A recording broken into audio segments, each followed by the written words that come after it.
ഇന്ന് രാവിലെ തന്നെ ഞാനും അമ്മയും കൂടിയിട്ട് ചക്കപ്പണിയിലാണേ. ചാച്ചയും അമ്മയും കൂടി ഇന്നലെ ഉച്ചയായപ്പോഴത്തേനും വന്നിട്ടുണ്ടായിരുന്നേ. അങ്ങനെ ഞങ്ങൾ വൈകിട്ട് ചായ കൂടി എല്ലാം കഴിഞ്ഞിട്ട് നേരെ ചക്ക പറിക്കാൻ വേണ്ടി ഇറങ്ങിപ്പോയി.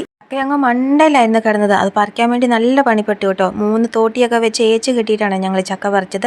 നല്ലതായിട്ട് മൂത്തിട്ടില്ലായിരുന്നു, കുരു ഒന്നും ഊഴുന്നൊന്നും ഇല്ലായിരുന്നു കേട്ടോ. അങ്ങനത്തെ ചക്കയായിരുന്നു. പിന്നെ ഞങ്ങൾ പണിപ്പെട്ടിട്ടാണത് ഒരുക്കി വൃത്തിയാക്കി എടുത്തത്. നല്ലോണം മൂക്കാത്ത ചക്ക ആയതുകൊണ്ട് തന്നെ ഒരുക്കി എടുക്കാനും നല്ല പാടുണ്ടായിരുന്നു. അതിൻ്റെ ഇടയ്ക്ക് ഞാൻ അമ്മേനോട് പറയുന്നുണ്ടായിരുന്നു, ഇത് മെനക്കെട്ട പണിയാ, വേണ്ടായിരുന്നു എന്ന്. നാളെ രാവിലെ ആക്കാമെന്നും പറഞ്ഞ് ഫ്രിഡ്ജിലോട്ട് അങ്ങ് എടുത്തു വെച്ചു.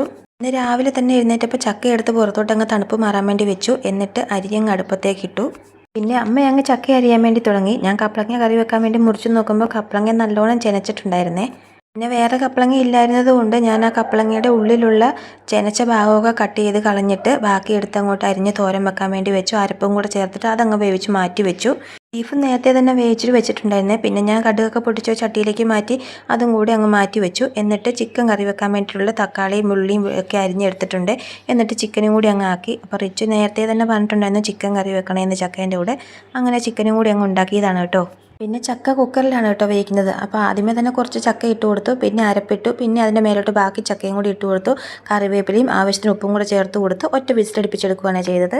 ചക്ക വേവിച്ച് കഴിഞ്ഞാൽ പിന്നെ അടുത്ത പരിപാടി കഴിക്കലാണല്ലോ. എന്നാൽ കഴിച്ചേക്കാല്ലേ. അപ്പോൾ ചോറും കപ്പളങ്ങ തോരനും നാരങ്ങ അച്ചാറും ചക്കയും ചിക്കൻ കറിയും കൂടി എടുത്തു. അപ്പോൾ കഴിക്കട്ടെ.